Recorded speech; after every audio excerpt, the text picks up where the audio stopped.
Hey everybody, welcome back to another all-new X's for Show, your live media response show. I'm Nico, and you can catch me on Twitter and Instagram at NicoAction. That's NicoAction. And my favorite part of number ones is seeing how many prestige pages play out over the first few sequences. How many splashes can we pack in? And I'm TK. You can find me at XNateXGrayX.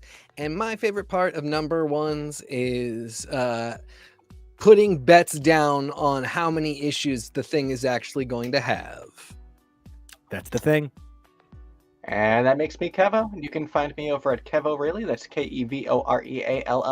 And my favorite part of number ones is probably counting the number of times they wink, nudge, refer back to things from the past. Like, it's totally natural to talk this way. It's not, but that's okay. It is. Okay.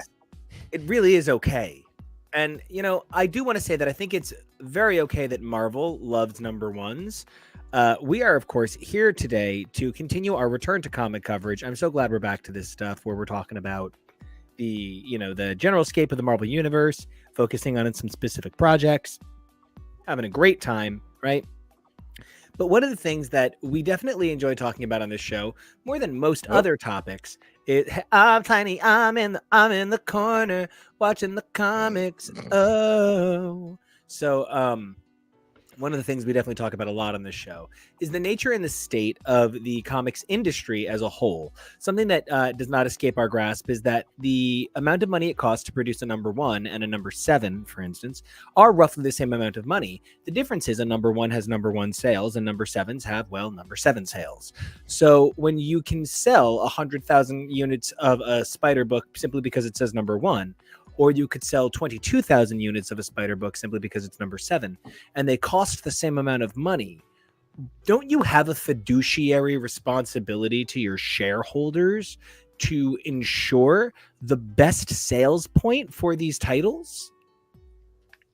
And you, dear viewer, are the problem, because you're the one that's not buying the number 7. And if you bought the number 7... they would keep making the number 7. I mean, we're all guilty of it. And it's, I will say the one part of it that slightly muddles things is in our digitally time-shifted world, it's just a different thing when it comes to when you're going to get to something. I have not bought an issue of Scarlet Witch in a hot minute. I fully intend to buy all of them and we'll read it. Scarlet Witch's sales after issue 4 plummeted. And they plummeted from 1 to 2, of course, because they always do. But they really plummeted from 4 to 5. And I'm part of the problem there. But I do intend to pay for and read all of it. So it just really is tough because our habits have all really changed. And sometimes I can't help but notice that the metrics have not really changed along with us. And I think it also has to do with our expectation of format. Something that happens a lot on this show is we live by triage. And that's just kind of like the nature of being, I could not think of the phrase trying to build your own empire is almost like that's the dangers of being young, hung, and full of cum. I just but it's also that it's a tough life. Somebody got to do it. Full of comics. The real reality here is we are always trying to get ahead of what's next, right? And that's all any industry is doing. When you create a show that talks about media, when you create media, you're trying to figure out what's next, right? So something that constantly happens is Marvel accepts pitches, right? I always flash to the this article I remember that Joe Quesada, Joey Q, who is responsible for the stunning Daredevil variant that we used in the incredible cover that Kevo put together as our one-of-a-kind digital professional. Looks amazing up there. But that's Joey Q's real signature sort of Daredevil look. I love it so much. Yeah, we do love you, Joey Q. That is absolutely right. And so, we talk about how the comic industry has been around for a zillion years, right?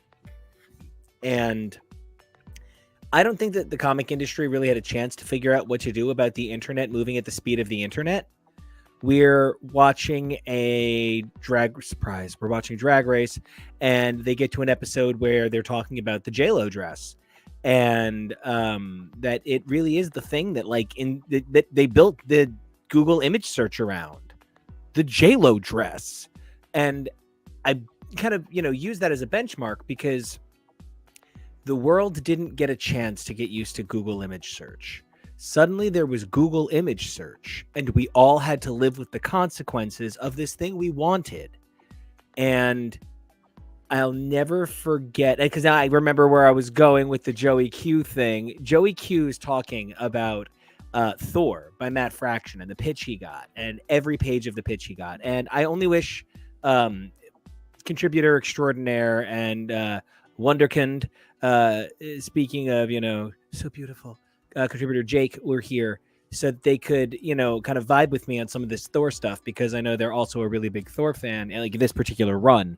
But I think about what Joey Q said about Matt Fraction's Thor, that like every beat was the greatest book he'd ever read in his life. And like, yeah, there's hyperbole involved, but like, there's also, hey guys, this is the Bernie Sanders campaign, and it's not that we don't think we had the votes here. It's just that everybody didn't come out because of the rain. Like, there's all of that. Speaking of comics people who manage expectations, there's all that expectations managing. And so if this wasn't the book that he believed in, he never would have gone in so hard on it. But then it didn't work. It just didn't work. And a lot of that had to do with Ed Brubaker's meteoric rise to success, leading to Ed Brubaker leaving Captain America with minutes of notice. So, yikes. But yeah, that's where I'm at. I think part of the problem is so many of these pitches we accept 1 through 11 all at once, as editors, and then all of a sudden at issue 3, people don't love that direction. They loved some of the other stuff, and now you have to quickly retool some stuff that's already been drawn. And that's certainly why this era of 4 to 6 issue minis makes a ton of sense. It is a bit of a compromise in terms of like, we're not going on indefinitely, but we'll give you a full arc. And if it turns out at issue 3 that the hype is not there, we'll be done with this soon and we can go back to the drawing board. But at the same time, it means that this medium is having to change entirely in a kind of piecemeal way, because we're not entirely getting rid of the ongoing, right? But we're certainly not guaranteeing it. It's pretty much unlikely that you're going to be the creator that gets the ongoing. It's really unlikely that your ongoing is going past 12 issues. And so the expectations that you have as a creator get wonky, and you wind up with brilliant writers like Steve Orlando, who is basically creating the Orlando-verse pocket dimension within, Marvel 616 entirely out of like 5 issues here of Spider-Man 2099 woven in with pieces of Marauders, woven in with, eventually some other book that he's going to end up on. And that's really, I commend him so much for playing the game that way and figuring out how to get his concept for Marvel as a whole in all these various minis. But as somebody who watched, the titans of comic writing really get to put their stamp on things over many years and many issues, it frustrates to be like, I'm not super interested in Spider-Man 2099, but I'm really interested in how one of the 2099 X-Men got onto Krakoa in Marauders. Now I have to buy this book. Because Steve Orlando is not allowed to put all that stuff in the same place. And it's, I'm so glad you were able to help me like bring it back around to my original point, which is, so when Marvel accepts something like a Thor pitch or each pitch from Steve Orlando, they are still operating comics under this format with solicits where we're doing things months in advance, and they're coming out based on like what a cover might look like, and then and it's not the way to tell a story. And this industry has this weird chokehold on the shops that get the books. And I'm not here to go on an why don't comics as an industry take care of the shop owners, take care of the creators? I'm not ready to go on one of those tears right now.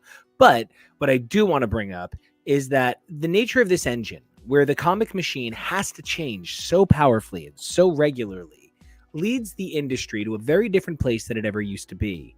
I have these like childhood memories of thinking the prestige of a number did something, such that when they would launch a new one, I always felt like that new number one felt like it was for the new guy, even though I quickly understood, even as a kid, like, they launch X-Men #1 by Jim Lee.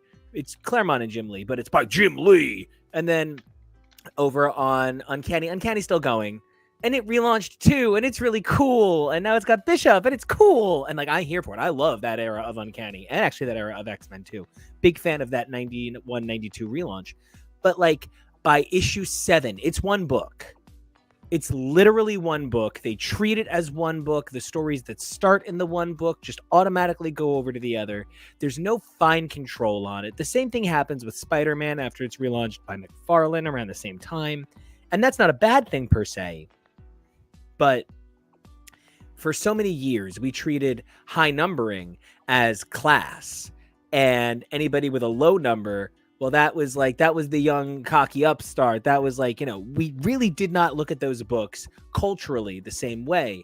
And then came, the fall of the 90s, the great restarting that Marvel did after Onslaught, after Avengers: The Crossing, and it just became a new world for the Marvel Universe. And I feel like comics has yet to exactly understand how to catch up to an industry where the responses are no longer a month later in the back pages, but rather are instantaneous, live. People are reacting to these #1s as they're happening. And Marvel used to have 3 months, and now they don't.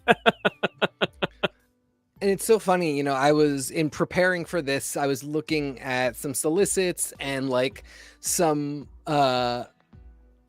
Marvel just put out a press release with solicits for September, and all of the new Fall of X books, almost all of them are in issue #2 by September.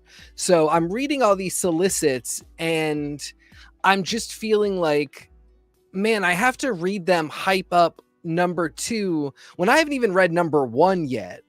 And I don't really know what we're talking about. And meanwhile, like I'm reading these pitches that are just like, forget about #1. #1's over. Remember #2. We're in #2 zone. I haven't even gotten #1 yet, and I'm not convinced that #1 isn't going to get a tag featuring George Clooney. So #1 is for babies. Yeah, #1 is for babies. And I just, on top Move of out of the way. how, It's time for Dan Stevens. on top of how incredibly silly it sounds, like that laugh is just exactly it.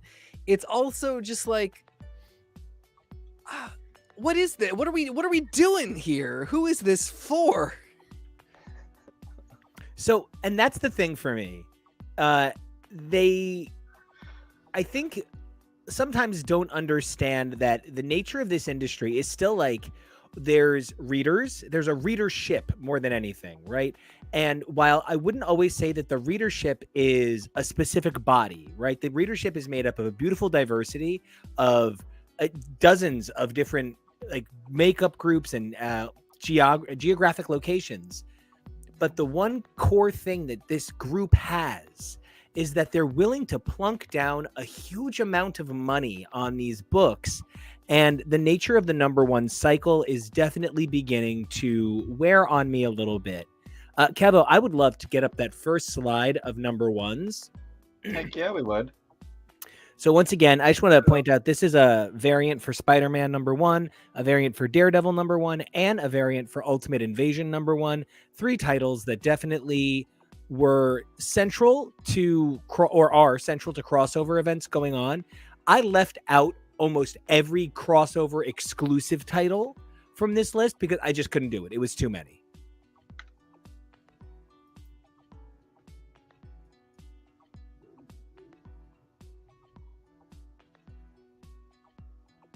He'd be coughing. It's good. Yeah, if you could just talk for a second, dude. Oh, sorry. Yeah. He's entranced. Well, what I would like to do right this second is pull up a comment from the amazing Tori Sheehan, who I so love talking to about comics because she just has the hottest takes. And Tori asks, do you think we'll move towards dropping several issues at once, like the first 3 and then once a month, kind of like streaming, like doing a full season drop or even like half a season drop at a time? I don't think we will ever do that because I don't see especially the big 2 thinking outside the box like that. What I could see happening is a studio like Boom doing an entire season of one of their Buffy books like that, and it pulling in readership in such a way that everybody's like, oh, we should copy that and we should do exactly what they're doing. But short of some kind of miracle like that, where somebody tries this strategy and it just knocks it out of the park in terms of like a sales model, in terms of getting people really excited and keeping that momentum going past the initial drop, I don't see it happening. Well, and if I can jump in for a sec, now that I'm done coughing to death, please. The problem with dropping several issues at once is you're guaranteed to have a fall off no matter what. Right. You're guaranteed that no one's going to buy 3 without buying 1, without buying 2. So if you drop 3 issues at once, you're now compelling people to have to buy multiple titles all the same day. Right. And the other thing that happens as a result is we saw it a little bit with the X-Men event 10 of Swords, and I was actually just thinking about how much I don't like 10 of Swords earlier today. Yeah. It's really funny. Like, now that I've taken a huge step back from the Krakoan age of X-Men, I can see that the bloom was off the rose much earlier than I ever thought. And I've maybe been like less than madly in love since probably the first arc of everything ended. Well, that's what you said. You said for you, it's really that first 6 issues of everything is amazing. Hoxpox, first 6 issues of everything. And then we are in sort of the lead up to X of Swords at that point. And well, just on that, like 10 of Swords, I think about the thing that actually broke me was so much of the marketing had nothing to do with the book. The marketing led us to believe that it was going to be an event where there were like 10 fights over 10 swords, because they were clear that it is the 10 of Swords, which they mean as a tarot card. They mean it clever, not intrinsic to the story. And I would have been furious. As it was, because of the pandemic, 3 issues of 10 of Swords would drop a week. No. And you bought 3 issues of 10 of Swords a week. And you had to check the order because it was a 22-part crossover that was originally supposed to come out over 6 months that had to get compressed down to 8 weeks because of the pandemic. So, Tori, that's a great question. Just one more time, Tori's question was, do we think that the industry will ever move to having like 3 drop? You know what? Yeah, they'll just call it a giant size #1. I was going to say #1. I could see a lot more giant size #1s, like basically half trades, and then you're not half trade. Great. You're not really getting more after that. Like maybe there's 2 of those and that represents an arc. So, if we look at something like Betsy Braddock, Captain Britain, maybe you split that into 2 much larger books. And that's the entire story. And, it'll cost $7 to $10, and that's all you got. But then you're really not risking the huge die off of oh, this was supposed to be 5 issues and everybody gave up at issue 3. Well, and I really like what you're saying, because it makes me think about like where could we take this next? Yeah. Maybe somebody could come up with like an issue that like maybe it's told from multiple perspectives or something, where like it's the same issue 1, but it's told like from several different characters. You know what like, you're describing right now. Like I only thought I could vamp long enough to get Kevo the image secretly in the back. Oh, he's working on it. Kevo's working on it, so don't worry. Those who don't know, one of the things we're talking about is actually a central heart of the number 1 argument. Now, funny enough, the thing I sent Kevo was the number 0 Wizard preview, because it's more definitive than any of the covers to number 1, which only feature 1 or 2 characters at a time. I love. So I already name dropped this genius of a human, Jacob, earlier. But yeah, kind of like a Rashomon. It actually does do something very similar. Slingers was like the most number 1-y thing that ever happened at Marvel. These 4 heroes. We have 3 up top, and we have 1 down at the bottom. That's Prodigy, Ricochet, Dusk, and Hornet. Thank you. Geez, that was upsetting. Yeah, good. These 4 actually each get their own version of number 1 of Slingers. Yeah. There's a body 16 pages that copies across every version of the issue, and then there's 8 exclusive pages to each character. And I did a project where I used issue 0, which was a Wizard exclusive, and number 1, and I built a perfect issue number 1 with everything in sequential order. That number 1 is 118 pages long. And it's, honestly not bad. It's really not. And Kevo, that's a beautiful job. Thank you so much for pulling up the, when I say that was like quite literally, I devolved, and I think I like forced TK at web point. I was like, Thwip, we're covering this. This was one of the Nico, I don't know. I think we were done when, MC2 ended. I don't think we're still doing this. And you're like, no, we are still doing this. And then I was really into it because this is actually a very prescient moment for Marvel. It is. Because this number 1 is this huge undertaking, and it's definitely not perfect, but it's interesting, and it creates all this momentum in these characters. And then the rest of it, it's 16 more issues, 12 more issues. It's a total of 12 issues, 4 versions of number 1 and 0. Right. The issue 2, from issue 2 onward, it is not really great. And it didn't sell that well anyway. The number 1s didn't sell that way, but certainly 2 through 12 really did not sell well. There was a real drop off. So this was like we're just going to go hard on number 1. We're going to throw all our eggs in the number 1 basket.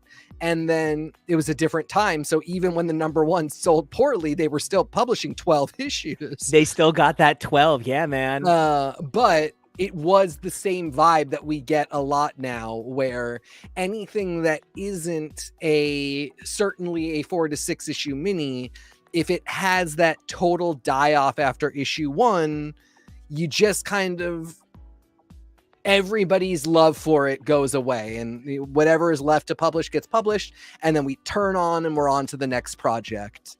But man, that 0 and 4 number 1s is a moment. Back in 1997, title meant that a maxi series is a promise, and you can't afford to lie. So it's all perfect. The video is awkwardly paced. It's very light sensitive. No, I'm being funny about the nature of the way we treated media in the 90s, but I do think Slingers as a number 1 is representative of so many things that would go on to become corruptive of the process of the number 1. The number 1 is corruptive. Number 1 is like, there's that initial entry point to anything where you first get into it, where you like jump in too hard. And I think the number 1 has become a toxic culture in comics. I think if we were able to de-bullyify, unthanos the number 1, I think we could do a lot to fix the comic industry. I think you're right. And I think we're all part of the problem. We all get really into the thing that's coming. I can't believe we're doing this. I can't believe I'm seeing Madeline Pryor lead an X-Men team with Gambit and Emplate. And it's so hot and it's serving such cunt. And then we're not really going to care at issue 2. And we're all not going to care. And, that one, I'll give you a little bit of an exception because we're so starved for Maddie content. We really want to see where it goes.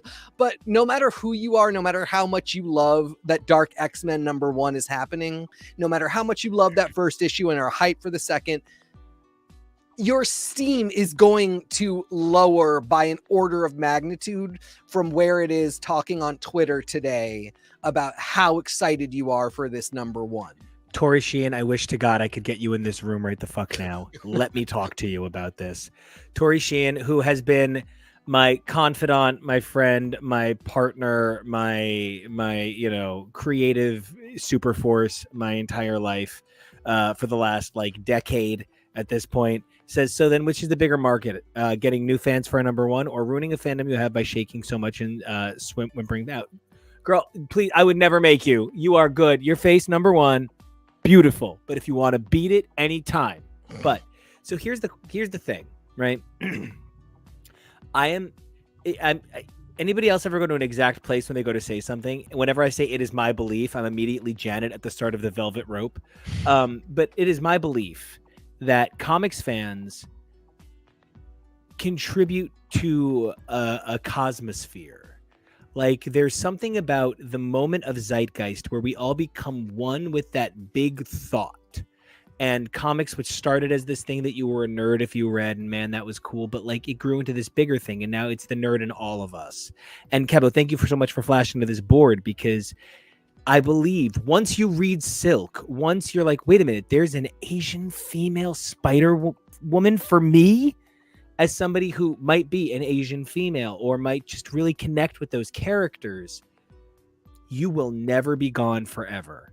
I'm really openly in a place of derision for modern comics this last couple of months. I just have not picked up books the way I used to.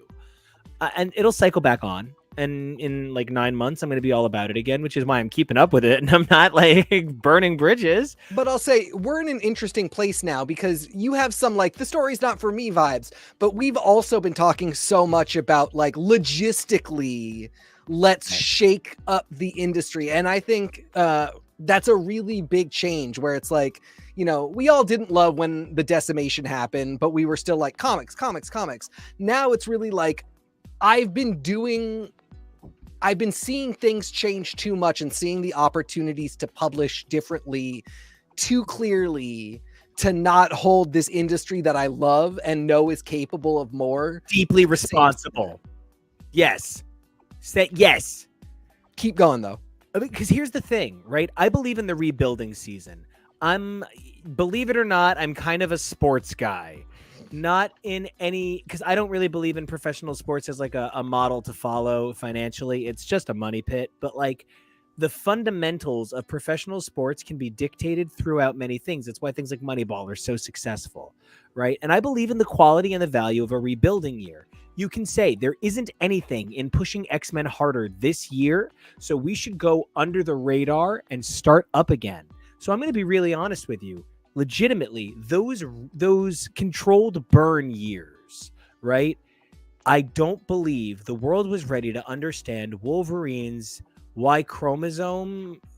I'm a dumb beast man mentality, where he's Cro-Magnon, where the roles of gender are they're a chromosome. You know what I mean? I don't believe that Wolverine was ready to be the father to the X-children that he is today if it hadn't been for Decimation era Wolverine interacting with Laura. Now, the whole world hated Laura. As a guy who was able to get his copy of NYX #3 for $12, the whole world wasn't crazy about Laura. But time picked up and everybody kind of got with it. And I think my point is these dark times, these low eras, do allow characters to rise up. But one of the reasons I made sure to include Silk on this list is Silk has another number one just a year later. We have Excellent here, who has another number one just a year later. We have Knights of X here, who has a number one in Captain Britain just a year later. There becomes a cyclical pattern. Now, I'm beginning to see a hierarchical echelon forming. Silks, Captain Britons, and you know what? I'm gonna also say like David Haller, Legion, who was one of my all-time favorite characters, just to bring up Dan Stevens again, who is like inexplicably the most talented man in the world. He can sing, he can act, and now he's joining the cast of Solar Opposites, or as I call it, Star Trek without the fun. Lower Decks without the Star That's Trek. it. Yeah. Like, it's Lower Decks without Star Trek, but the Star Trek is the fun. Let's be clear. Yeah. I do think as a fan, yeah. Well, let's. You know what, Kevo? If you want to zoom in, anytime, Kevo, you want to just go in the center and talk about your love of Lower Decks, you just mute us. Please. Maybe next time. But I really do see how when I look at this schedule, there's a hierarchical archetyping that benefits the characters of Legacy, like Amazing Spider-Man, like Ghost Rider, and doesn't benefit the Savage Avengers, who we have spent a weird amount of time talking about without actually talking about Savage Avengers in any significant way. Maybe we each just buy the omnibus and have like a fun drinking party. Deal. That'll be a real alcohol poisoning risk. And the crazy thing about Silk is that new number one launches right around the time. Spoiler alert for Spider-Man stuff. Go away for like 5 minutes, maybe less than that. I'm about to spoil this most recent Dan Slott's run of Spider-Man. You've been warned. Why did you say his name? Did anybody else's internet just flicker off? This is a Beetlejuice moment. The end of the Spider-Verse arc of Spider-Man ends essentially with Silk, you are the most important spider person. We all thought it was Peter Parker. It's actually not. It's you. We now must figure out what to do with you as our leader. You are the totem. You are the pinnacle spider person. Meanwhile, this new number one Silk is launching, and it's like, fine. It's just a Silk adventure. It's just a fucking Silk book. I'm devastated, actually. Which does so little justice to the character. It's insulting. But it's a great book. That's like, if this was the second arc of 4. Sorry, I just wanted to say it's a good book. If this had been the second arc of 4, it'd be great. But yeah, you are screwing your own synergy. When I see Silk in one book, I want to see her somewhere else, the same Silk. And you could have a character who is ready for a film franchise and is not Aaron Taylor Johnson getting bit by a radioactive lion. Is that? Yeah. You have this woman who is ready to be a franchise leader, who is not a property that you have to share with Marvel the way you have to share Peter Parker, who could just be so interesting. And you did the work to build her up so that you could position her that way. And then you're not taking these like relatively minor steps in the grand scheme of comics publishing to set her up for your own benefit. Because I think there's more money in drawing, like, it's like Tori's question. I want to just say one more time, we got this great question from the audience. What's a bigger market, getting new fans or ruining your fandom? There is no ruining your fandom. Yeah. Once these characters are a part of your consciousness, I cannot tell you how often when I worked at a comic shop and I'm just some like dumb 20-year-old and these guys would come in and they're like 62 and they would be like, my grandkid told me that these movies are coming out. They say that they're awesome. I'm going to check out the movies, but I want to know where the characters I love are now. Can you find me Thor? Can you find me Iron Man? Can you find me Green Lantern? I'm sorry, I meant the John, the Green Lantern who's also black. And you would always be like, you can say he's a black man. You don't have to say he's the Green Lantern who's also black. That's a specific memory I have. And that was at a store long gone, MC Comics in Old Bridge. Anybody who ever listens that has cool stories about MC and wants to talk about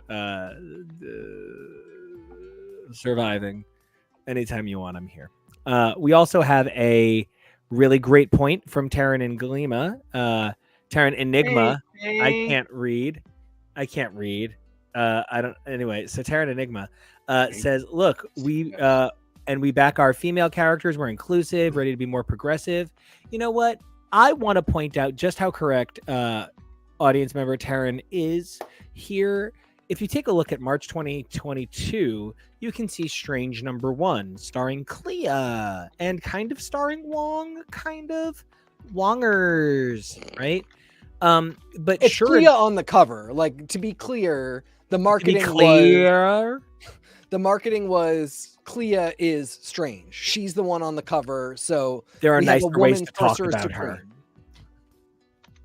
So, by the way, but then, Kevo, would you flash to, I want to say January? I don't know. The next one? Yeah. Or the next one is the rest of the year. Great. I think it's after this. Okay, next one, please. You need the last one? Yeah. Strange. Did anybody see Strange? Doctor Strange, March. Okay. There's a lot of titles in March 2023. Now, here's why I actually made this list so long. Almost every one of these that's a mini is a mini response to a previous ongoing. Mm-hmm. When it was Mr. and Mrs. X, Rogan Gambit was an ongoing. Spider-Gwen had 3 quick ongoing volumes. By the way, Spider-Gwen, who was like, man on earth, there are so few times you get to be a character fan of anything in this universe that it's gotten so right in this world. It is Robert Downey Jr. as Sherlock Holmes. It is Charlie Cox as Daredevil. And it was this Spider-Verse's interpretation of Spider-Gwen, where I just sat being like, you guys don't understand. That is the pain that this character carries in her heart every minute of every day. Like, I have never seen people take pain and synthesize it across mediums so well. Was Spider-Verse a perfect film? No. Was every second Spider-Gwen was on the screen, Spider-Gwen on the screen quite perfect? I think so. But enough Barbara Walters. Man, Barbara Walters as Old Lady Spider-Gwen would be the most incredible. I am here to spin a web. Anyway, Doctor Strange, new #1. They stopped caring about it. Yeah, we got 12 issues of Strange featuring Clea. By issue 8, we bring back Stephen Strange. And then it's their book. It's not her book, it's their book. It is their book. And Jake's the best. To be fair, he looks so hot as a ice white polar bear fox death man. I really almost as hot as Tony Stark Ant-Man. Truly. I really wish they had not brought him back in this standard form. But so anyway, 12 issues, 1 year later, we are back to Doctor Strange. And it plays into every piece of cynical, frustrating thing we have, where we do Death of Doctor Strange right around the time that the Doctor Strange films come out.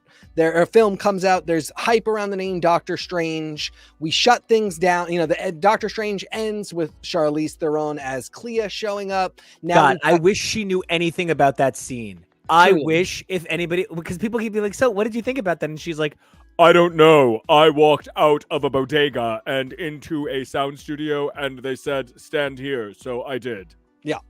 And can we talk about how that's your Vincent D'Onofrio impression? It's also the two of them are frighteningly similar, if not in look. Had a laugh, and they have the same dreads in Fast and Furious. Yes, they would. So Clea's now in the zeitgeist. She's popular right now. We're hearing the name. So we do 12 issues of a Clea book. That's actually really 7 issues of a Clea book, and then 5 issues of a duo book in which Strange is just so important because he's the fulcrum of the universe. Then we restart the whole thing with Doctor Strange, and you'll forgive me if I'm a little bit cynical at that point, and maybe I'm not super interested in collecting this book. So I buy the number 1 to just confirm that it is not the greatest book I've ever seen. It's not. It's totally good. It's a great start to a new arc, but it's not game changing, which after the rigmarole of the last year of Doctor Strange and Strange related stuff, I kind of need for it to be amazing because I'm feeling a little cynical. And then I have not picked it up since, and researchers are going to look at that data and go, Doctor Strange wasn't popular after number 1. We should restart it and do a new number 1. And that's just one of the ways that we get to this state that we're in, where we have these number 1s, but you are really shooting yourself in the foot publishing this way. You did a terrible job jerking me off, and then you ruined my orgasm. I'm not inclined to let you try again.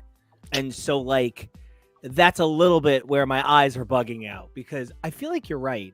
And it's about design. Number 1, I just want to go on record as saying, TK, you are technically being incorrect. Everybody knows that the reason the book was called Strange and then Doctor Strange is because women can't be doctors.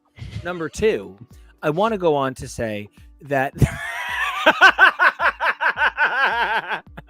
Oh my God, women are the best doctors. So I want to go on to say that if Doctor Strange had started with a 5-issue arc that showed me, because Jed MacKay's writing of Doctor Strange is so good that even though he barely used Doctor Strange for much of his run, he communicated his Doctor Strange effortlessly. You know, Jed MacKay might be not my choice for Avengers, but it's just because I don't know that we need an Avengers book in this form. It's definitely not Jed MacKay's lack of talent. Guy's incredibly talented. And his Doctor Strange reflected that. You know, we never saw his doctor, but we understood him. So if what he had done was had been given, because I don't think he went to Marvel and said, here's how we're going to do my book. We're going to do an event.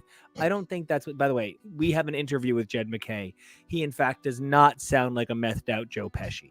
So if he had walked into Marvel's offices and said, you know, I would like to, I would like to do an arc and then go into the death of Doctor Strange and then keep the same title, Strange, and have it be about Clea and Wong, and then keep that same title when we bring him back.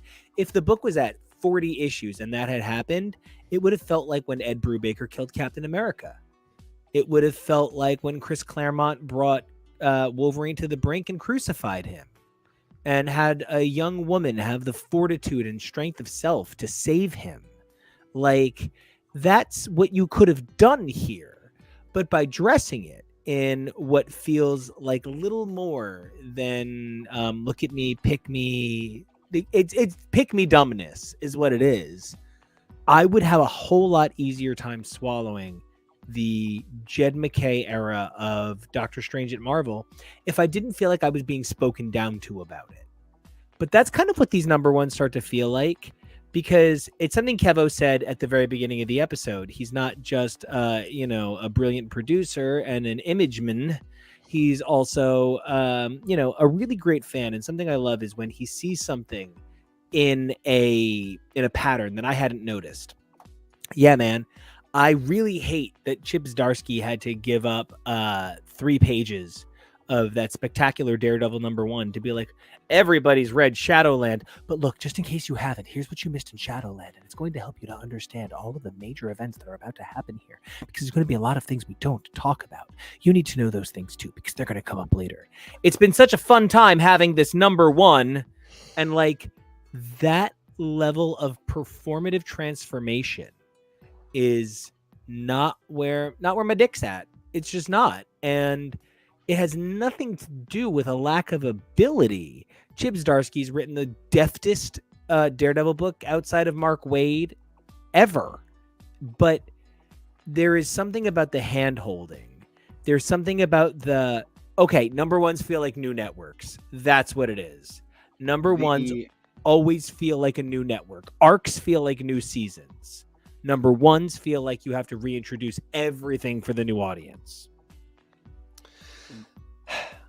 I think that's the danger a lot of the time. But then I look at things like Bloodline, like Bishop War College, Betsy Braddock, Captain Britain. There are a lot of these number ones that to me don't feel that way, but they do feel like parts of a whole that have been orphaned in a way that doesn't really suit anybody. Bishop War College is a fantastic Krakoan story with, the one of the, the leader of the war captains and a bunch of young mutants. These are all concepts from this X-Men age that we're all aware of. And it's a really good story, but I'm not sure where it came from such that this book needs to exist. And I definitely don't know after where it's going. I don't have any, you saw Surge come into her own. Now you will see her in the pages of this book continuing that journey. It's just Surge is now wikiable as having had this moment in Bishop War College. So in 2 years, when she shows up and goes, I'm actually a lot more skilled now, and there's a little asterisk, somebody can go and discover that happened in Bishop War College and flip a coin about whether or not they're going to go pick up the trade and read that, or just understand that it happened. And I wish that it were part of any sort of connected whole, a Krakoan's book in which all of these little orphan stories about characters could belong, and I could put them with the X-Men in something other than just this little side room that doesn't feel like it's part of the rest of the house. Fun fact, when I was 17 years old, I was going to marry Surge. And then she became xenophobic against other people of Asian descent, and I decided that didn't work for me. And then they've just sort of never tried to acknowledge it, and so I get to want to marry Surge now that she's an adult woman and can consent and is so fucking cool. So, man, oh God, you brought up a new X-Men Academy X kid just to get me lost in my thoughts about how that's the greatest generation of X-Men kids ever, bar none. Yeah. You could knock the New Mutants off a pedestal any day with these kids. These kids were, prodigy. David Elaine is literally the most important X kid ever. Mm-hmm. Everyone else seems secondary to David to me. I can't care about any. Danny, maybe. And then I will fight anyone to the death. Tabby is the most important member of X-Force. So I'll say also, some of the best work they've done with the kids, Sync also really graduated. Yeah, my partner Jacob says of my there should be a Krakoans book. That's a lot like X-Men Unlimited, which is true, but X-Men Unlimited is doing a bunch of that work in these really small increments that, there's a whole other thing to talk about X-Men Unlimited. I wish that Betsy Braddock, Captain Britain, Bishop War College, X-Men, New Mutants, Lethal Legion, that all of these books were similarly bound to something else in the way that X-Men Unlimited is bound to itself, but X-Men Unlimited responsorial. Yeah, and X-Men Unlimited is so unique. It is unique because it is really the only ongoing digitally published Krakoan book. And it really has never fully committed to whether or not it's incredibly important to this whole project. Ancillary. Yeah. Or if it's just totally optional. And so, it is definitely in its own way a step removed from the house in the same way that these 5-issue minis feel a step removed from the house. Can I pretend that I've had 11 drinks and say that I'm saying something really brave when I'm really just saying something I feel like shouting? Yeah. Usually. Right? I saw that Jason Lowe is going to do a new Madrox story. It's Madrox and the Fantastic Four. Just started, I think. And I think it's a mistake. The there is this weird propensity to hold guys like Jason Lowe like at a level lower. I don't know what the reading numbers are, but something I think about is I've been doing a lot of research for a Vertigo project we're doing. You know what's actually always a big fucking failure? A Vertigo book. You know what's always a big fucking failure? Every Vertigo book but Sandman. No Vertigo book sold. Yeah, books like private owned books like Fables, 100 Bullets. But like these books sold, but DC Universe Vertigo books sold very rarely. They were always the kind of like the lower echelon. A regular label DC book would sell better than a Vertigo high profile version of the same title, like a Swamp Thing or a Kid Eternity. And that's even despite the fact that Vertigo had a strict no reorders policy. For those who don't know the way the comic industry works, I mentioned it a little bit earlier, but through solicits, you order the number of issues you would like 3 months in advance, sight unseen. Now, you often have a month window to reorder. Vertigo, due to their mature title quality, supposedly, but really just trying to create a sense of urgency and purchase, said that there would never be reorder on Vertigo titles. And as such, Vertigo had a no reorders policy in order to drive up sales. Now, in 1993, when Vertigo published 113 titles in a year, they had no problems. But by 1995, Bloom was off the rose. And I bring this up because there is a real misunderstanding that the event moment is changing the world. The single greatest bit of acting I've ever seen in my life is Sarah Michelle Gellar screaming, "Read me the signs, tell me my fortune." It is literally the greatest piece of acting I've ever seen in my life. And I might just go to my grave feeling that way. Anybody playing Mrs. Lovett could maybe come close. But I bring this up because when that happened, out of 107 shows on television, Buffy came in 102nd. It was the strength of those performances and, frankly, the sole back of Entertainment Weekly carrying Buffy across the fucking finish line. Yeah, that kept Buffy. For those who tuned in a little bit late, that's Kevo up in the corner. He's my incredibly hot husband who is also a genius, but has less to say about comics, but is still definitely our producer with this incredibly hot boyfriend of mine, TK, who is also a comics genius. So I'm just the dumb guy they keep around because I got cool hats. But you're just some drunk. I'm just the hot guy. So, so the whole thing I'm bringing to is with these, where was I saying? Oh, right. So, I think ultimately what I'm driving toward is by thinking that the only way a book can be successful is if its metric is measured in sales. You're going to always see reasons to keep Jason Lowe's off of Uncanny X-Men. But when you come to realize that Garth Ennis's landmark, record-breaking, world-changing, genre-redefining, medium reintroducing run on Hellblazer, from which to this day books are stealing the book, Ghost Rider is little more than Garth Ennis's Hellblazer done by a new man doing it in a new way. But it's like somebody doing Romeo and Juliet at this point. That's how defining this book is. It did not sell well. It just didn't.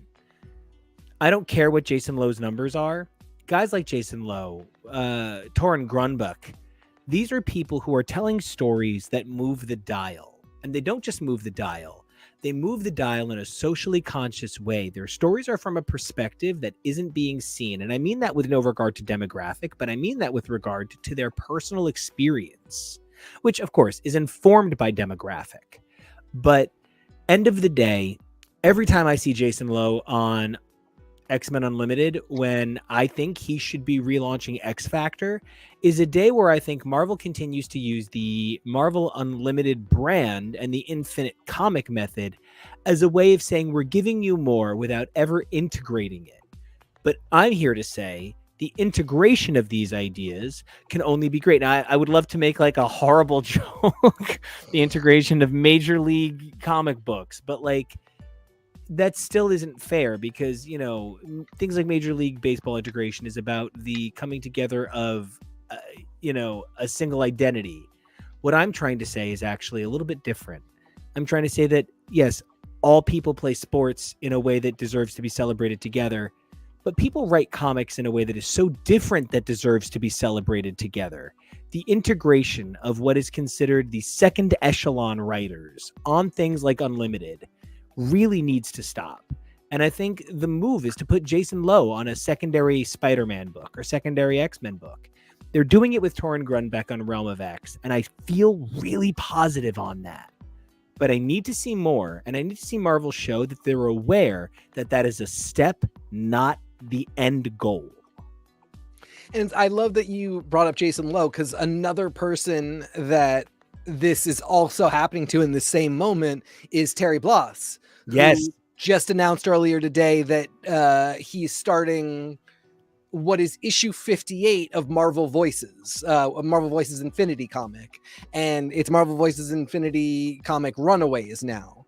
At issue 58, it's an entirely new story about Carolina. And why is this not just a number one of a series that Terry Bloss is writing and publishing? I think it's a mistake. Terry Bloss is a voice that fandom knows and recognizes and loves, who has done great work, who has done representative work, and who I'm more interested in seeing, and who I'm interested in Marvel investing in, because he's a young, like comparatively new voice that I want to see being able to plant seeds that are coming to fruition. And I just think burying a lot of this stuff in Unlimiteds and Infinity Comics, as much as I love those mediums, I say burying because I don't see the support for Infinity Comics. If I felt like Infinity Comics were really, Marvel were like, these are our babies and we want you reading these, and we're trying to sell you our $20 membership in which you are getting great content from our Infinity line, then I would be like, yes, give Terry Bloss and Jason Lowe the good Infinity Comics, the prestige Infinity Comics, the top tier, top pay tier Infinity Comics. But for now, it really does just feel like, we want your $10 a month. Here's what we'll trade you for it. Get those guys to make the stuff that we'll trade for the $10.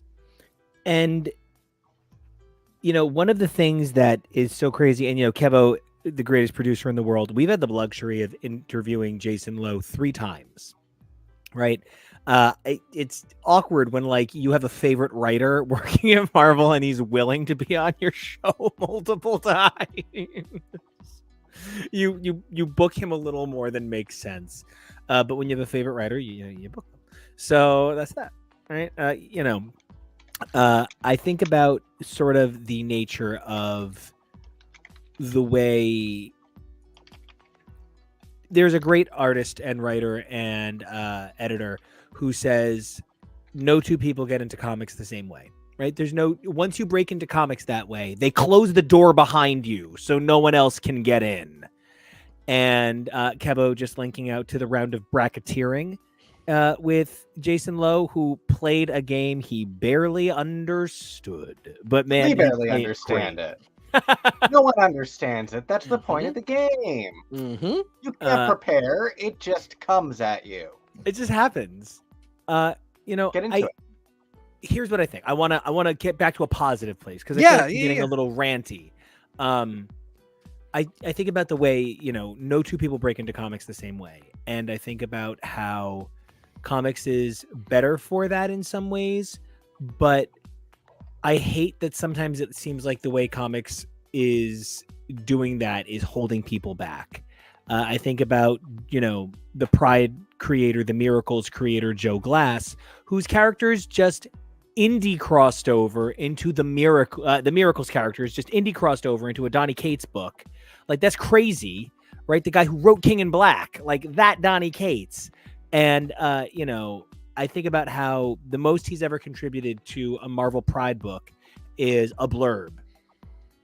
That guy is a guy that I respect so much. I've asked him to write the forward to our next Kid Riot volume. Like, that's a guy who is like such a premier in queer comics. I'm not only lucky to count him as an editor of mine and a friend of mine, but like, I would be a pick-me gay for his attention if if he wasn't. So, and I think about how Marvel doesn't make room for creators like that. And don't get me wrong, I understand that when you exist within a minority group, occasionally that minority group becomes frightening to mainstream audiences, right? I'm a queer man who identifies as super Latino despite being alabaster, which I like to refer to myself as the alabaster Latino. But it really is about understanding the shape of these number ones. And this is so funny because this conversation was really supposed to be about number ones. And part of why I designed this, we'd gone, like I said earlier, a lot of show design is triage. Mhm. And so as we designed this episode, I was thinking about how this is really an opportunity for us to communicate some ideas about the general shape of comics. I'm really glad you said something, Teak, about Bishop War College, because I wanted to bring it up. I am long on record as saying that the sexiest man in all of the X-Men is Bishop. Yes. And the only guy who has come close to him in Marvel in the last 50 years is Tony Stark Iron Man. Ant-Man. Ant-Man, thank you. Tony Stark Ant-Man is the sexiest man in any universe.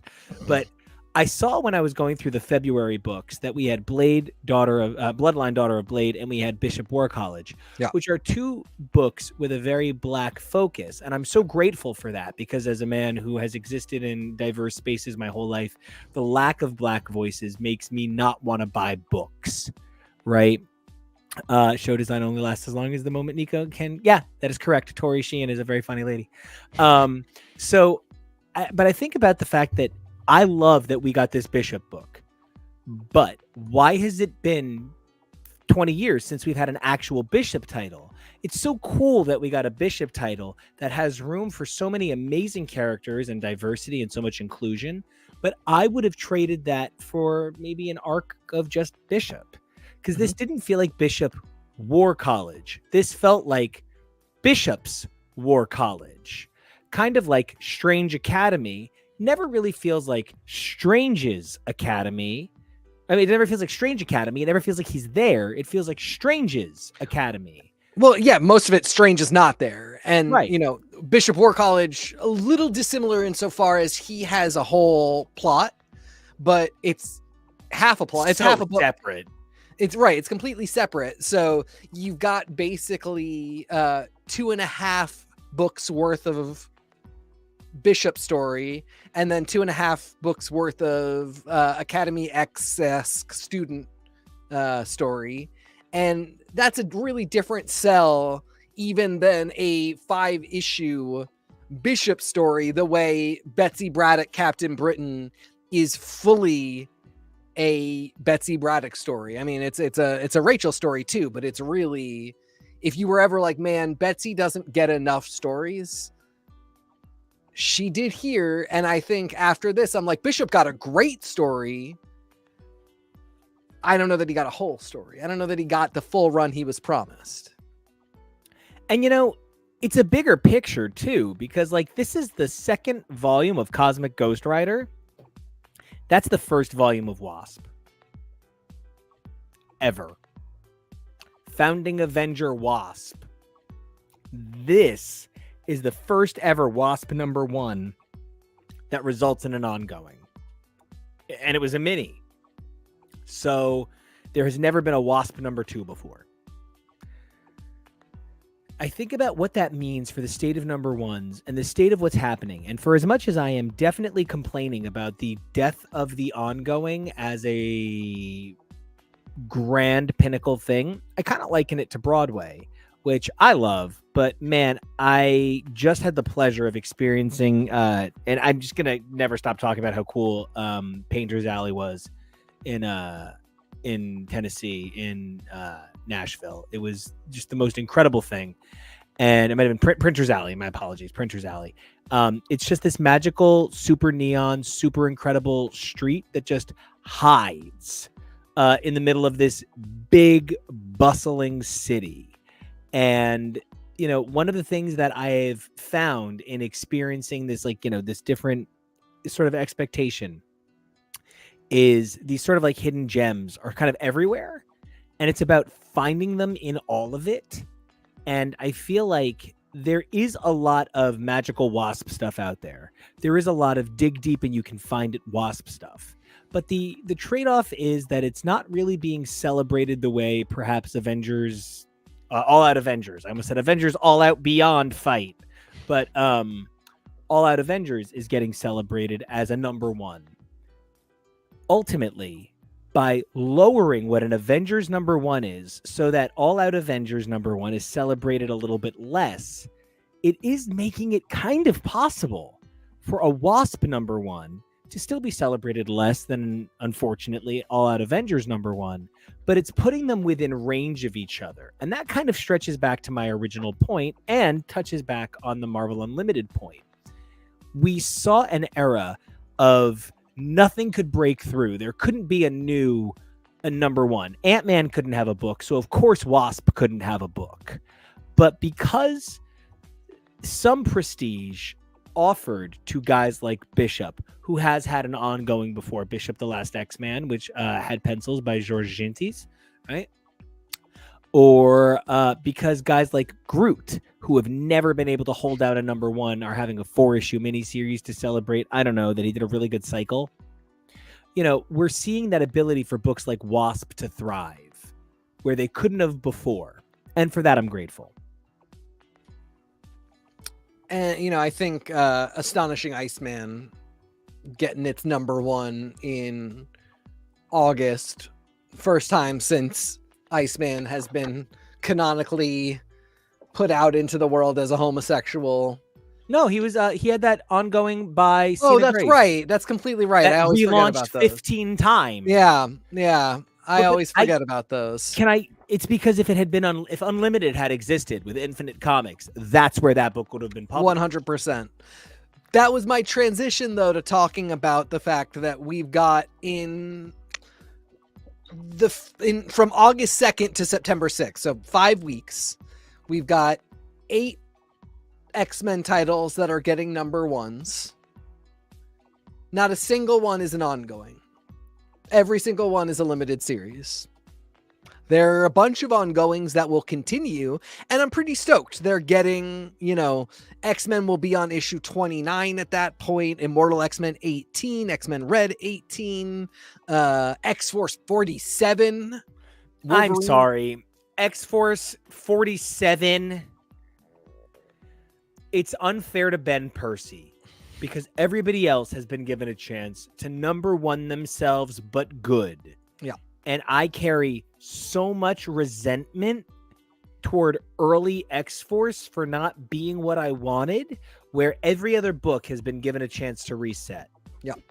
When X-Force and Marauders got those matching annuals by Steve Orlando and Nadia Shamas, and then Nadia Shamas didn't get X-Force, it's not that I wanted Ben Percy off of X-Force. I, in fact, would have loved if Ben Percy kept writing X-Force.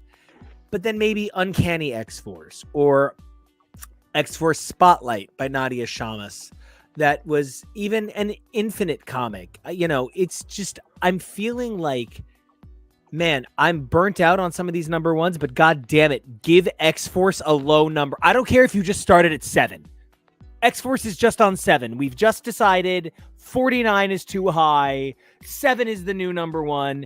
Eat a dick, have a day. But I am really finding myself frustrated by the disharmony offered by no other X books except the 2 by Ben Percy, eclipsing past 30.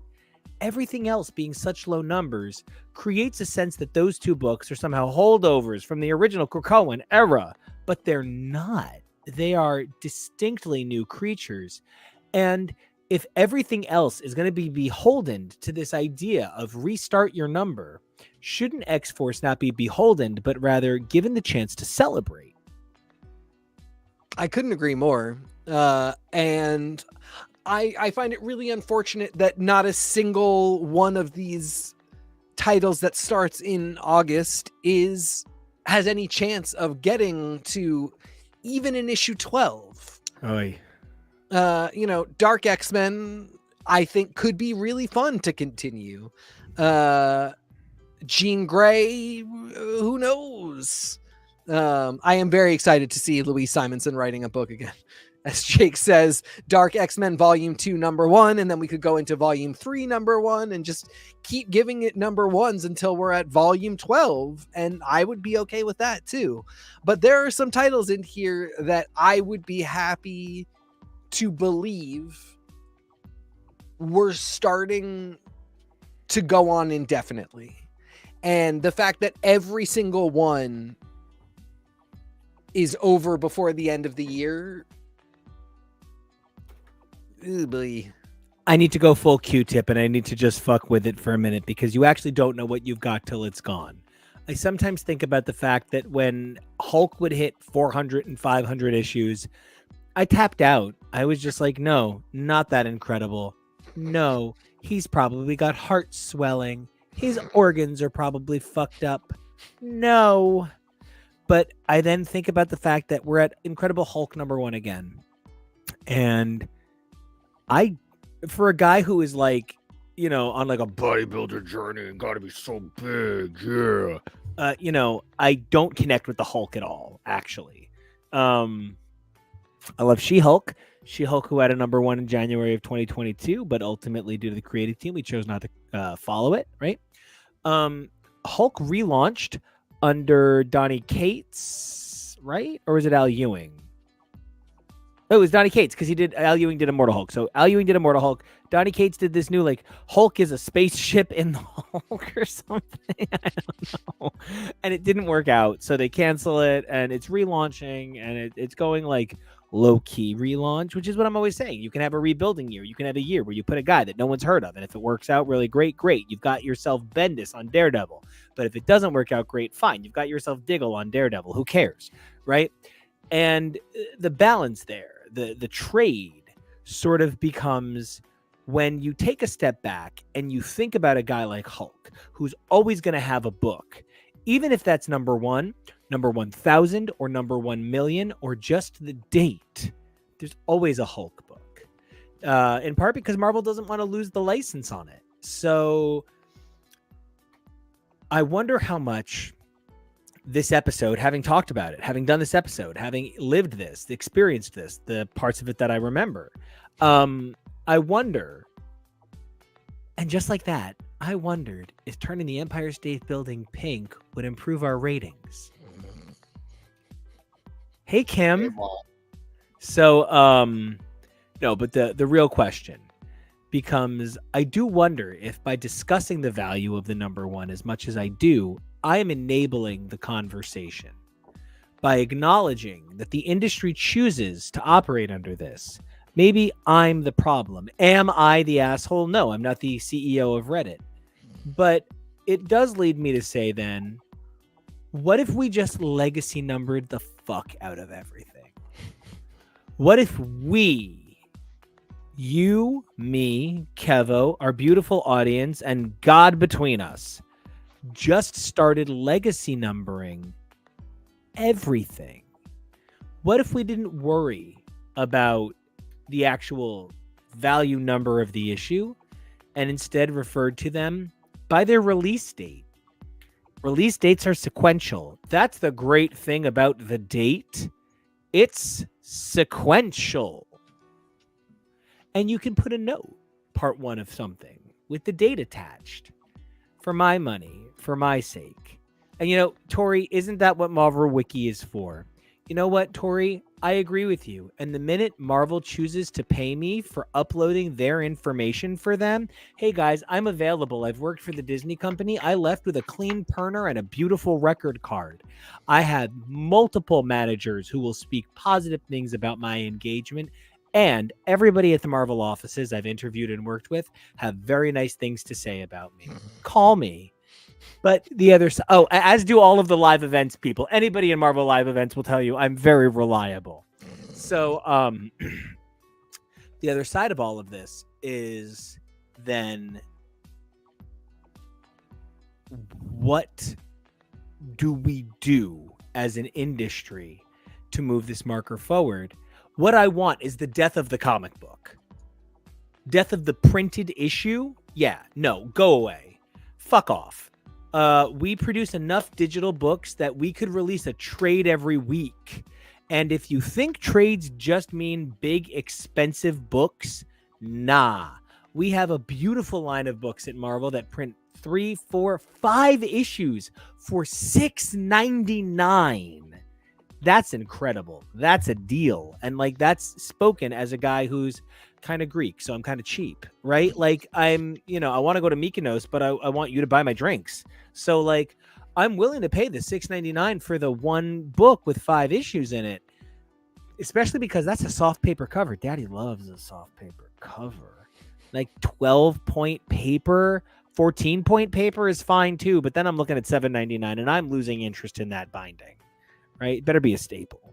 So what I'm trying to say is I want to kill the number one because I want to kill the numbers of comics and I want to just get to enjoy comics. But the problem is there's no way to look at things without numbers. Why do we take tests in order? Well, because the questions are numbered, and there is no way for all of the questions to exist in the same space, and you just grab one. Because that's the same of comics. You can't just, this one goes next, and just keep reaching into the ether and always have the right comic. We have to have numbers on them. The date, numbers, whatever. The trade-off becomes, how much mind do we pay them? Do you treat March 3rd as more special than you treat March 11th? No, but March 3rd came first. Isn't it more special? No. We don't see the days of our lives as decreasing in value simply because we've had more before. We still accept that each day can be fantastic and fascinating. So why do we assume that all numbered comics exist within a vacuum that defines them by their nomenclature? I myself am inclined to build a new value. Maybe the chord I feel inside that every comic gives me, the chord that I feel from each comic, I'm going to call it tabenclature. And I'm going to just get my tabenclature. I'm going to start labeling every comic. G minor 7, number 1. C minor 7, number 7. I really like minor 7s. B9, 6. Great. Right? I've loved this conversation because it made me realize how much I don't fucking care about numbers anymore. I write math textbooks and I don't care about numbers anyway. I write math textbooks. I'm so boring, but I don't care about numbers anymore. I think that's really fair. I really like that one of the things you ask is by us producing a whole segment about number ones, are we contributing to number one culture, which is a fair question. But I also sort of feel like we all as a fandom go through our lives just kind of continuing on with things as they are, buying the next book that comes out, buying the number one regardless. And I know it's tough because we always want to support the creators and we do want to read the story and we like Bishop War College. It's a great book. It looks great. It reads great. The pacing is tremendous. The cast is diverse and fantastic. The editing keeps it clean within the line. It's a great example of a book that works but just doesn't fit. We've just gotta, I think we do have to talk about it because I think we need to all come to personal and community understandings about what the hell we're doing here. I really do so love the idea of just going to date. Just go to the date. The date is a fact. Like, we can even change our calendar, but then we would change the date system and we'd have a whole lot bigger things to worry about than the numbering of comics if we changed our date system. I think there's all kinds of ways to then do like the next phase, not number one, but the start of a new arc. There's so many different marketing ways to go about it. But we don't constantly have to play this same game over and over again with like, do you love it? Will you buy it? Should we put money in it? Oh, you didn't love it. We're not putting money in it. We're going to start this whole thing over again. Do you love this one? I just, Tori Sheehan, I believe the phrase is technically just boots the house down with, if number ones could be side quests, the legacy numbering picks back up larger arcs after those 6 issues. I actually want to challenge Tori. in a good way, because I think her point is brilliant, and I think it actually can be taken further. Tori, you said, what about X-Men, what about Marvel Wiki a little while ago, right? And then you challenge with, what if number ones are side quests? What if things that don't become the story stay 1 through 6? And what if they get represented with bonus pages when they become the thing? And we then have it represented as 795 through 801, because we see the opposite all the time. Spider-Man the Clone War was reinterpreted as a 5-issue miniseries, sort of streamlining the 80-90 issues of the story. We see all the time when things like Dark Phoenix Saga get retold in Exiles, or look, I have never taken this hard a stance on it in my entire career. But no, seriously, fuck yourself if you don't like Grand Design. I'm sorry. I don't know what's wrong with you. What is wrong with you that you don't like cover songs? How dense do you have to be to not understand that it's an iteration, not fact? No one is saying the books you read are wrong. No one is changing the past. It's just a cover song. Oh my God. I have been so chill about how much I like those books on air. I've literally watched our numbers go down. I don't care. Like, I legitimately think Grand Design is necessary, because I think a lot of people who read the tragedy of Julieta and Romeus had no patience for Romeo and Juliet by William Shakespeare. So I'm going to stand by Grand Design. I think we should cover them. Let's throw everything away that we've planned. Tomorrow, we should go live and cover Grand Design. Deal. Done. No, seriously, I'll cover Grand Design live tomorrow. I'm in. I have the Treasury editions. They're beautiful. Mm-hmm. I bought them. Those from Zap gorgeous Comics. books. They're so beautiful. You have do you have the omnibus of them? No, we You have got the first Treasury. Yeah, we're missing one of them, I think.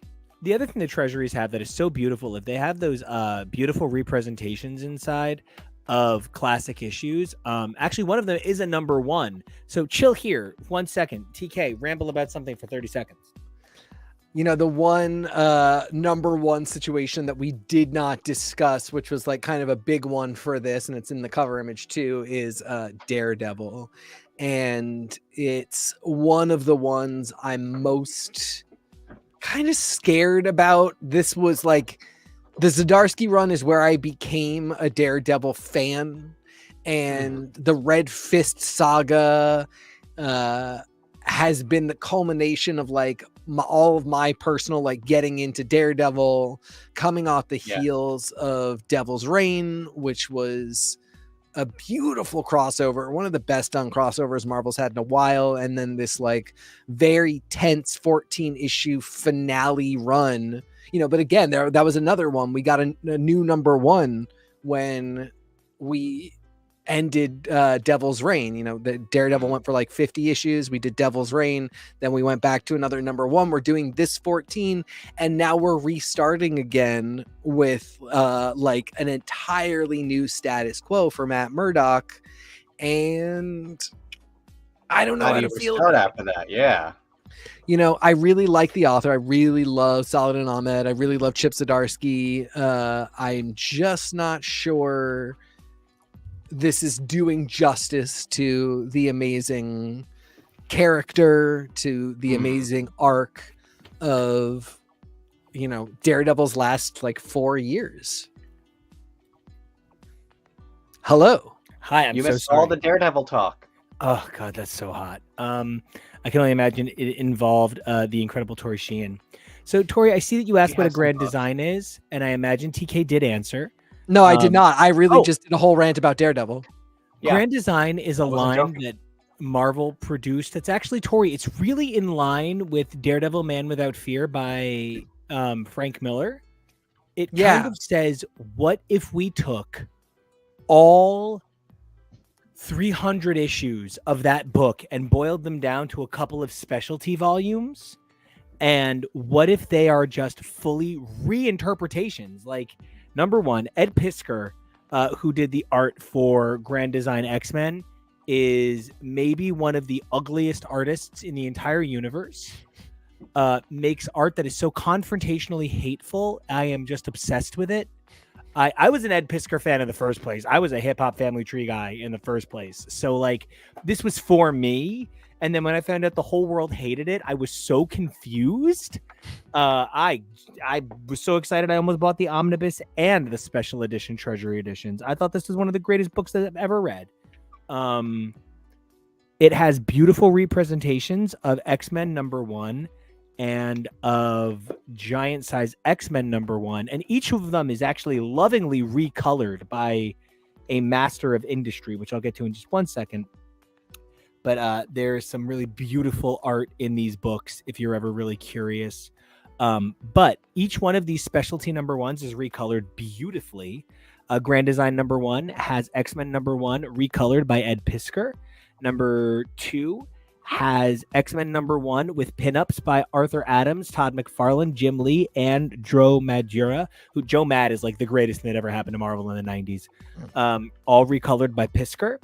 And then my actual single favorite issue of Uncanny X-Men of all time is in the third one. I get made fun of a lot for it, but I own over 15 reprintings of Uncanny X-Men 268. It's the issue that reveals that Captain America, Wolverine, and the Black Widow all knew each other. Yeah, I know the one. There you go. I have as far as I know, I have every hardcover that's ever printed it. I've bought it. I bought Jim Lee XXL. I spent $115 on Jim Lee XXL just because they had confirmed that it would be the largest that X-Men 268 was ever printed. And I bought action figures for reprints of it. It's my favorite issue of any comic, I think. Badlands by Daredevil, but okay. This got away from us, but it was a really great issue, a really great episode because it allowed us to really talk about some major things that are really true to what we're discussing. We're talking about #1s and how #1s have reshaped comics as a whole. I think the nature of #1s is that they have become corrosive and deformative. They are meant to enhance, but they can be taken in ways that are really, really corruptive. And like, you know, that is really kind of the nature of any power, isn't it? That's the nature of anything. Like you can like I mentioned earlier, bodybuilding. You can be, you know, a bodybuilder who does cycle and you can take it too far and go crazy with it and become unhealthy. You can be a person who drinks recreationally while on the air, or you could be somebody who drinks even when you're not on the air. I pretty much don't drink if I'm not on the air. So, you know, I'm probably not an alcoholic, but you never know, right? So you could always take it too far. And I think that is the nature of #1s. They're an addictive power. They're magic. They allow you to reset the barometer on the expectations of your, truly. They allow you to reset the barometer on the expectations of your audience, what your audience is in for, and how your audience is going to interact with the material. The thing that I hope for #1s is that we can remove the idea of the #1. I've never seen a play on the second night. I don't think I've ever seen a play on opening night where I've been like, oh, it's opening night. They've got bugs. I'm like, that's for previews, idiot. Yeah. Opening night is for 5-minute curtains. Opening night is for extended bows. Opening night is for the producer to come out and say, it means so much to me that you're all here. I don't know if you guys know, but this season right now, it's actually equity season to contribute to the fight against AIDS, and we're selling Broadway bears. So we also have the cast will be out in Speedos selling signed posters. The number of chorus boys that have sold me signed posters and Speedos. And I mean, for shows like A Christmas Carol, Mary Poppins, Fraggle Rock live on Broadway. I have to jump in to say Tori's clapping for everything that you're saying, but I honestly was going to say I could probably just reflash her comment of truly over everything you're saying, because you know she's going to agree with it. So now I have one real question for you, TK. Yeah. I'm not kidding. One real question for you. Yeah.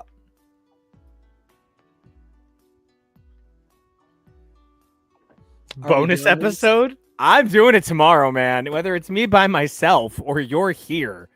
Okay. Bonus episode. Jake, you want to come on? Tori, you want to come on? I'm ready to do this. Let's do it. Dissenting opinions. Let's go. I'm ready to write the dissenting opinion. I'm the liberal judge. So, actually, no. Tori's the liberal judge. I am just in the wake of her awe and amazingness. Now, And Tori, I'm the rural juror. the Irma Lerman Merman murder turned the bird's world lurid. The whir and the purr of a twirler girl. She would the world were demure. Also, a Kari Wurr reference. Tori says, I would love to see special number ones with so much BTS stuff. It's basically a mini trade. Tori, you would have loved the 90s. Yeah. Tori has a book of the pound in the next 40 hours. So she's a queen. She's a fucking queen. Oh, Tori, you get it, girl. I'm actually glad that this was kind of an unfocused broadcast in some ways, because it was focused. It actually had a point. I was going to say, it was like solidly focused, but within that focus, it was all over the place. Comics broke me, right? This is a hashtag going around. Comics broke me. They really did. Every time I got really close, every time an editor was like, I'm taking special interest in you, something would happen. And comics broke me a long time ago. And a young man named Jonah said, I love Nightcrawler. And I really want you to help me to understand why he brings so many people hope. And it really made life incredible that as Jonah came into his Nightcrawler is religion, right? Because we all have new religion, right? You don't need Jesus to tell you how to be a good person. You have fictional characters that are more recent than Jesus is. So, pick your fic, right? And for Jonah, Spider-Man, Nightcrawler, these characters that live by a code of ethics. And for me, it's Daredevil, it's Thor, it's Cap, these guys who live by a code of ethics that involves drinking heavily and having lots of sex. So, well, Cap probably doesn't do that part. Anyway, and he said, I want to cover these things. And he brought me back to comics when I never wanted to come back. And then Jonathan Hickman gave us House and Powers. And my life was just never, I saw the future and it radicalized me. I was changed, man. I remember I read the Moira issue, The Life and Times of Moira McTaggart, probably 10 times that first day. Keva was like, I've never seen you read something so many times. Are you okay? And I was like, you don't understand. Moira McTaggart was a mutant the whole time. Yeah.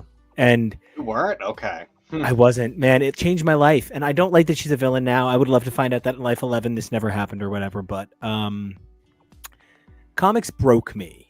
And I had a hard time coming back to them. And the way I came back to them was I sort of lost a little bit of myself in becoming part of this show. I was an engine that turned out responses to things. And I saw life in bleed and gutter and border. And I projected everything through color surprint. And I kind of forgot that I also love to live life through musicals. And I kind of forgot that I also love to live life through serialized novels. And that's the nature of comics. Tori Sheehan, comic professional Tori Sheehan, by the way, Truly. Comic professional, artist and writer on award-winning titles. So let's just because I'm also on those titles, so I want to keep those awards in my heart. So let's just be clear. Comics professional Tori Sheehan asked us, what's more dangerous, losing fans or burning those bridges? And like I said, gaining fans or, burning the bridges. And I don't think you really lose fans.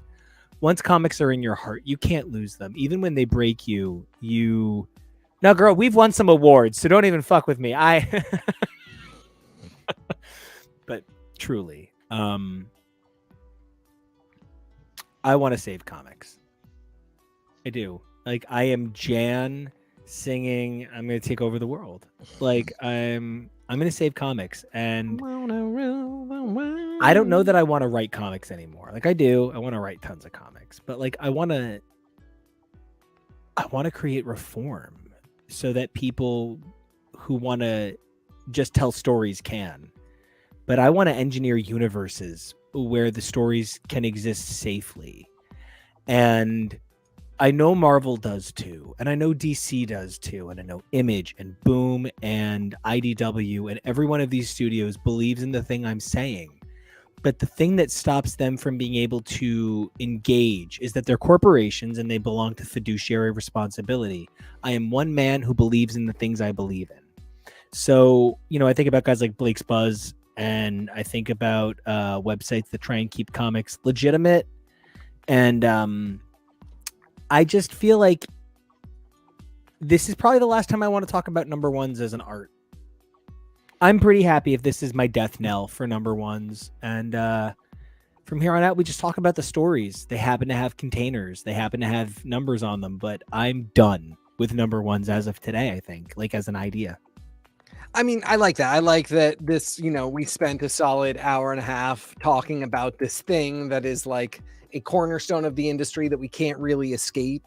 And that like our options are put up or shut up when it comes to like, are we going to stop buying them? Maybe if it gets that bad. Are we going to start making our own and doing our own thing? Maybe. Yes. I mean, like that's what we're trying to do. And in the meantime, I think we've really just spent some time having it's not even a come to Jesus moment because we knew we were here, but just kind of talking it out. There's Kid Riot. Talking it out. Talking about our experiences living this. And I think it's something we all as fans have to do at some point. You have to ask yourself, what is the cost of your fandom? Yeah. Are you truly responsible for keeping the entire industry going on your own? They were never going to cancel X Factor, but goddamn it, did they make us afraid every month in the letters page of Peter David's X Factor? And they were never going to cancel it. It had, cogs for crossovers 3 years down the line, and a writer who was guaranteed to push out 2 fucking books a month. What world were they going to cancel that low-cost, necessary title? You are not responsible for keeping comics going, but you are responsible for keeping independent comics going. And if you want to check out an awesome independent comic, you should check out KidRiotComics.com. All joking aside, I am very proud of Kid Riot, Capes and Boots, the Kid Riot universe. I'm also very proud of my contributions to Young Men in Love, an award-winning GLAAD and Gaming Awards winning title. It's really cool to be part of. I'm a faggot. Like, I'm a humongous faggot. Like a full-on Michael Arden faggot. Yep. I'm a Michael Arden faggot. I love guys, and actually kind of pansexual, and ladies are real hot too.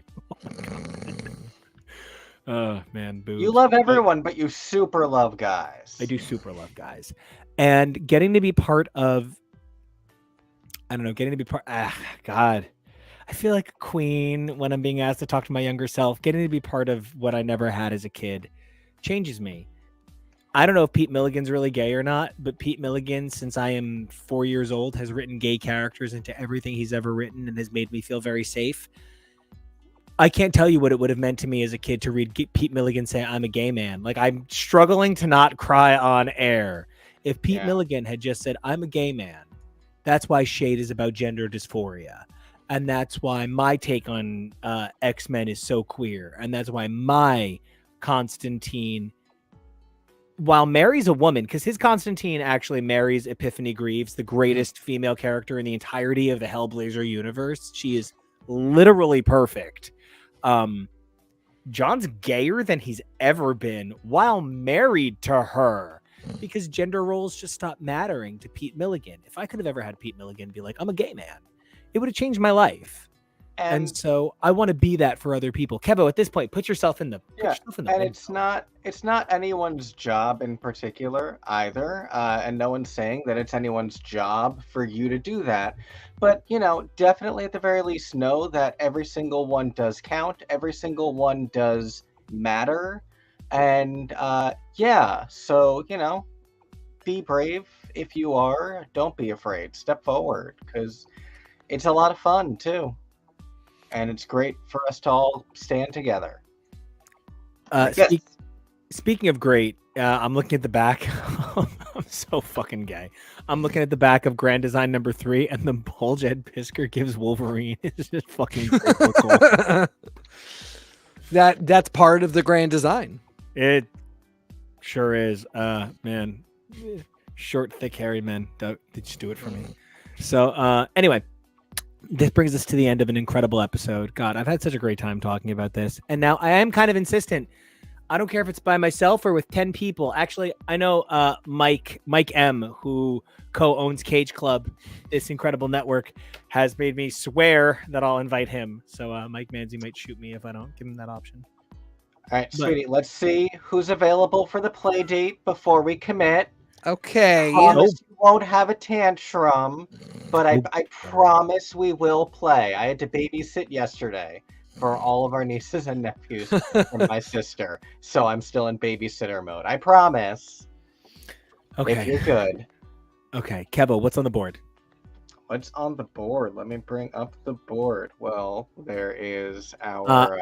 I just need to point out that Tori said the phrase, get that grand D, fam, and I am now going to start referring to my penis as the grand D. The grand D.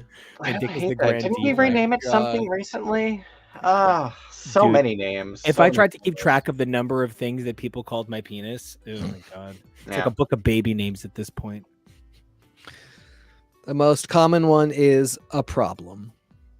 The problem. Heck yeah. Little problem. Well, this is the full, large coming attractions board.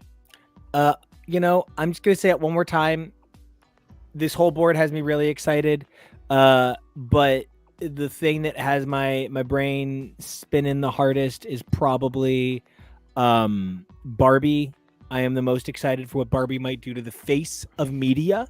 It could be nothing. This could be another one of those, like, we all think it's going to be Brooklyn the Musical. We think it's going to be Lennon Murphy dropping her debut album, and My Beautiful is going to be the biggest single of the year. It's just going to be property of goat fucker all over again. But the other thing that I am like licking at it over, Kevo, if you would go back to the big board.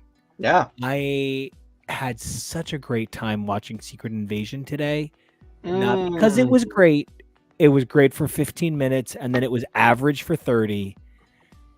But the greatest time in my life as a comic reader was genuinely 2007 to 2008, literally thinking any issue I opened of a Marvel book, someone was a Skrull. I would call that guy down there and be like, Kevo, this person's a Skrull now!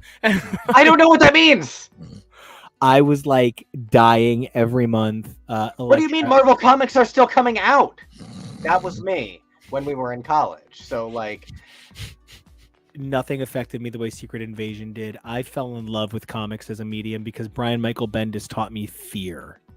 He really taught me fear for characters I love. Now, this show is not that. This is not that product. This is not at all that product.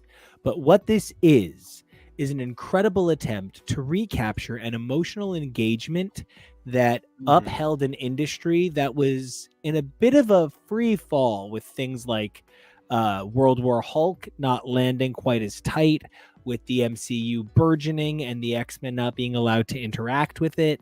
So, goddamn though, Nick Fury, Nicholas Joseph Fury, and Aquarius.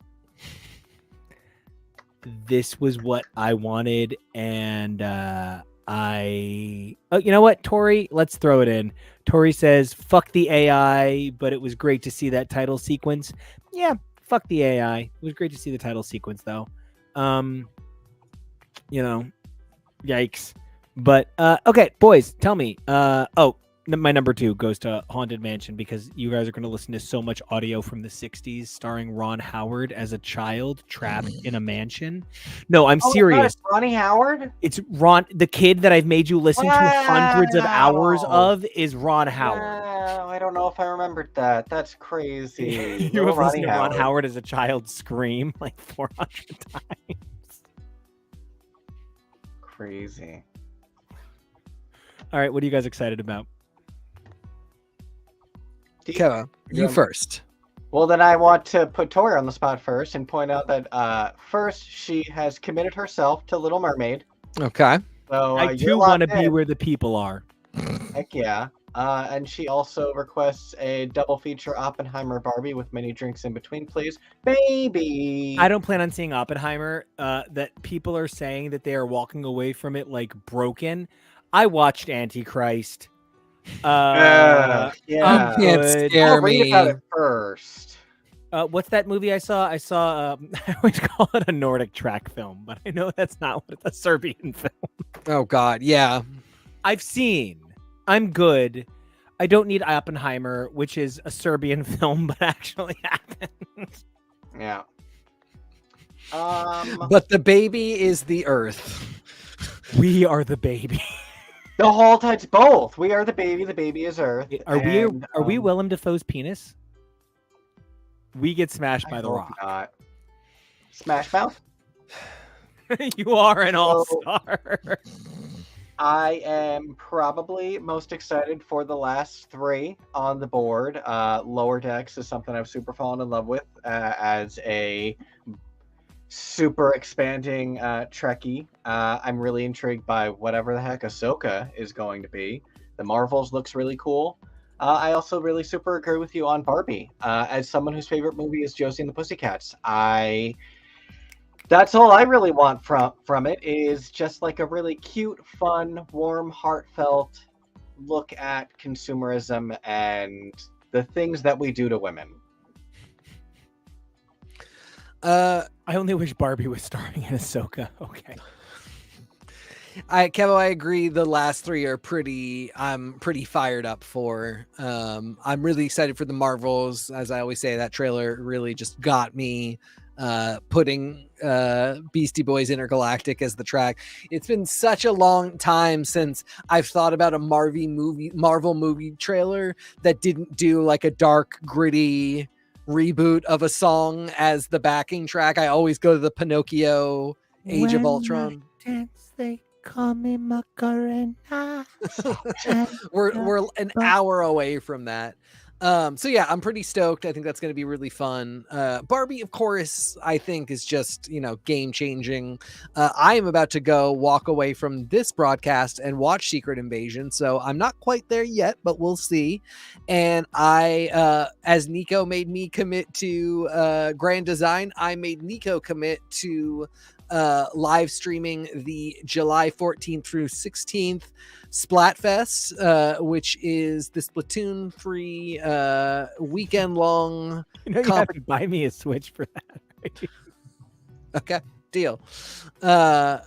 It's gonna be vanilla ice cream versus strawberry versus mint chocolate chip, or mint chip, not even mint chocolate chip, just mint chip, which weird options. That chocolate isn't one of them, but either way, you pick a team, you play a lot of turf war, you come out the other side with a bunch of loot, and it's going to be all kinds of fun. We're going to stream it. It's going to be a blast. Mint chip just is mint chocolate chip for people who are too lazy to say the whole thing. The chips are still the chocolate chips. People are just... And yeah. Anyone who knows, I have this habit of doing slightly sexually provocative cosplays that highlight said problem. And I plan on doing a Splatoon of Finland cosplay in the very near future. Since I'm like 15 years old and found out that there's a guy who basically does just everything I want to do in leather. I've always waited for my Nico of Finland moment. And I feel like Splatoon with a little bit of Duke Nukem in there, right? That's my Tom of Finland look. Yes. I'm looking forward to you being very creative with the splats. Anyway. Very clever, sir. Actually, I just want to say Splatoon is the most immersive video game universe I've ever enjoyed. That's why I love it so much. I like a lot of RPGs, but they're not immersive. RPGs aren't immersive. They're escapism. Splatoon is immersive. It's the world of culture. Yeah. Anyway, less than 2 hours. The dream. I'm literally gonna leave here and go reread these for probably the 345th time. Yes. I've really read them like a couple hundred times. My notes for them. There's a Google document that the notes for them are 13 pages long. Of course they are. That's actually like shorter than I would have guessed. So I'm impressed. No, each. Of course. Yeah. Yep, they're making that stuff available for the people to read. Share your knowledge, Nico. And I do just want to say, because this is something we like to do when we do comics. Last time I plugged the Geekery in Matawan, which you're crazy if you're driving through Central Jersey when you don't make a quick stop at the queerest comic shop in the area, the Geekery. I picked up each one of these who specialty ordered them for me at Zap Comics in Manalapan, New Jersey. Right near Freehold, for those of you who know Jersey by landmarks, right? That's Freehold, Jersey, off of Route 18. You don't want to miss Zap Comics. What a dream, what a shop. They will order anything for you. Their back issue bins are good. However, they pale in comparison to the majesty of some of the amazing shops up in Maine. Yeah, and I know we got our copy at Coast City, which I love so much. It's my local, literally 3 blocks up the street comic shop. And of course, we've also got Casablanca, which has a fantastic selection. Incredible. Seriously, bar none, back issue complete set selection. Oh, they my really God. got some legit stuff, and they do great back issue bundles. And yeah, everybody listening, come up and visit Portland because it's a really cool city. Now, Kevo, I know you don't have a personal home comic shop from your childhood or anything, but I do just want to say I have some really great memories of getting nearly every issue of the JMS Amazing Spider-Man for $1 each at Rogue Comics in Cranford, where you grew up. The shop is gone. The one I had before that, any approximating one I had before that growing up in like 7th grade was already gone by the time I met you. It's not a very it's a very quaint little town, not very comic shop friendly, but maybe someday. So anyway, I'm off to go play with the Grandee, and I guess maybe read these comics too. And until next time, be brave, evolve daily, and we'll see you. Oh, you did it too fast again. Normally we do like. No, okay, that's my new what's sign off. you? That's my sign off. I'm not doing like this like 19 like ad lib shit. Then Yes, you and hit the I'm by button, myself. nerd. I don't know the You hit button. What the fuck button. button is it? End broadcast. No, this button.